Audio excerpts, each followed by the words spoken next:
Hello everyone, this is Elisa Rahul. आज जामजमाटको T short सँगसँगै जामजमाटबाट मैले के लिएर आएँ त मेरो रुममा तपाईँहरूले देखिसक्नुभयो भ्याकुम फ्ल्याग सेट।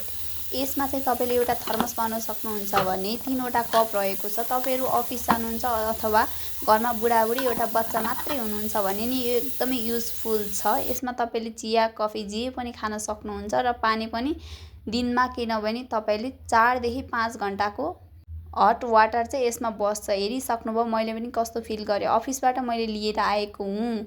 त्यसै गरी आज यही बोतल सँगसँगै मैले आज मेरो रुममा खाना के पकाउँदैछु भन्ने त तपाईँले देखिसक्नुभयो।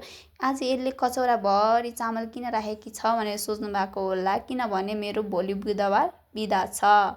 अनि अर्को कुरा, यो धुलो के र्याल्दैछ यसले मुझ्दैछ भन्ने सोच्दै हुनुहुन्छ भने यो पनि रहस्य रहेको छ, किनभने आज मलाई अलि रुवा लाग्ला जस्तो भइरहेको छ। त्यही भएर मलाई यसको के पिठो हो यसको नाम चाहिँ मलाई थाहा भएन भने यो पिठो चाहिँ मलाई अरू कसैले कोसेली स्वरूप दिएको थियो। पक्कै पनि यो पिठो दिने मान्छेलाई चाहिँ अवश्य मेरो कमेन्टमा लेख्नु हुनेछ मैले दिएको हो भनेर। त्यो कमेन्ट चाहिँ तपाईँ हेरिराख्नु होला है।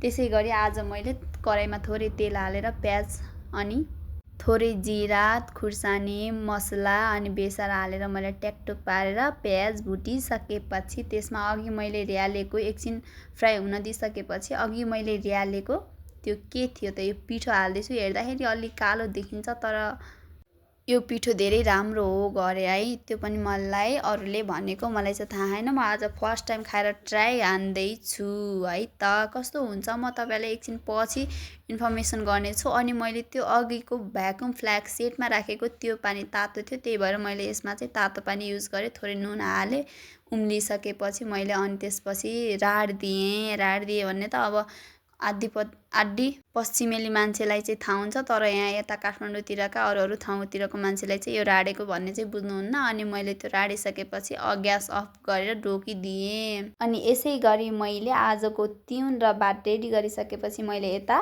फेरि हाम्रै जामजमाटबाट लिएको हट ब्याग तपाउनतिर लागेँ है त।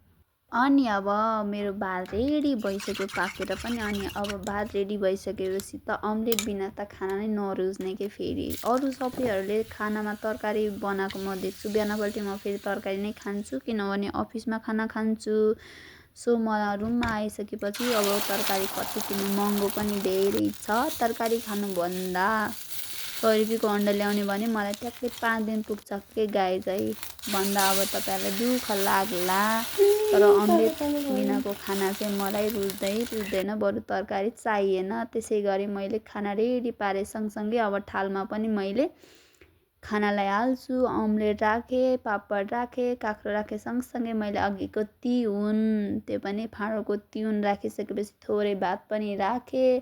अब भात राखेँ सँगसँगै घिउ पनि थोरै हालेँ। घिउ त थियो, अब घिउ धेरै बेरसम्म राख्नुहुन्न बिग्रिन्छ भनेर मैले घिउ पनि राखेर यता बसेर म त गम खाइरहेको छु। आजलाई यति नै, बाँकी अर्को भ्लग भिडियोमा गाइज